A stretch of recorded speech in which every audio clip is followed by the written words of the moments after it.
It happened 10 years ago when I first came to USA. I was a graduate student residing in Richmond, Virginia. I bought my first car with my little saving that I made from my scholarship. It was a Ford Taurus 2002 model. After I learned driving, I used to go out alone at midnight for a long drive around the suburbs near Richmond. That night I got out around 12 a.m., checked my car's fuel tank. It was full. I started driving through the Brook Road. My plan was to take US 1, go up to Fredericksburg, and then come back to Richmond via I-95. I did not have any GPS in my car. My phone was also of $20, and only purpose it used to serve was to make calls and texts. However, I was pretty good at locations and roads around Richmond. I had done this kind of trips many times at night. So, I was quite comfortable with my arrangement.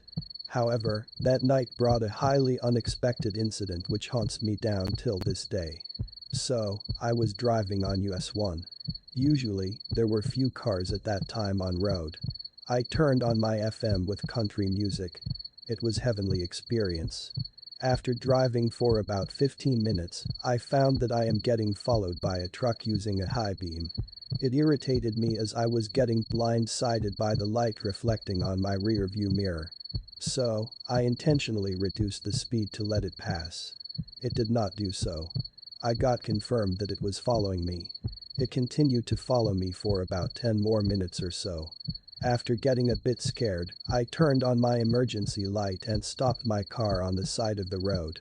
My plan was to see if it would do the same. I wish I would not have done that. I was right, it did the same. The truck too stopped few feet behind mine. At that point, I thought if it was a cop. So I waited in the car and looking at my left mirror for anyone coming out of the vehicle. No one came out. I don't know how many minutes I was like that. Suddenly, I looked around, which I should have done before I stopped. It was deep dark outside on the both sides of the road, and I realized that I stopped in between the woods. Only the high beam from the truck was reaching very far in front and diminishing into the darkness.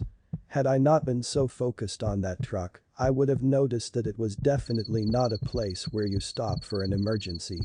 I was thinking about starting again even though my purpose was not served.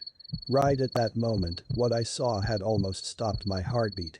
A dark layer of smoke gradually forming at the right side of my car near the woods, and a high-pitched sound start to emerge from that side. Right at that moment, I heard a scream saying run. And I saw a girl running toward my car at a very high speed while she was screaming like hell. I was completely baffled what to do. Should I hit the gas or open my passenger seat door? I did not know. I was completely paralyzed.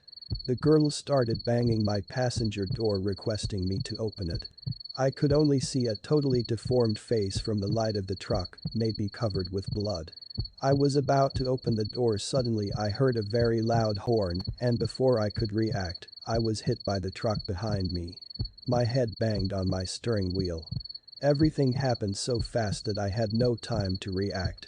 I could only found that my car is going downhill from the road into the woods. I was half blinded already by the high beam, and could only see that my right side passenger door was open and completely came out from the impact. My car made the stop after hitting a tree. Only front airbag was deployed, and luckily I did not lose my sense. It was completely dark around me except one headlight of my car which was still working. I immediately removed the airbag from the front, reversed my car, hit the gas and started coming back up the road. I was hitting gas with my full force to bring the car back to the road with reverse gear. I don't know where I found the strength to do so. In 2 attempts, I was able to be back on road.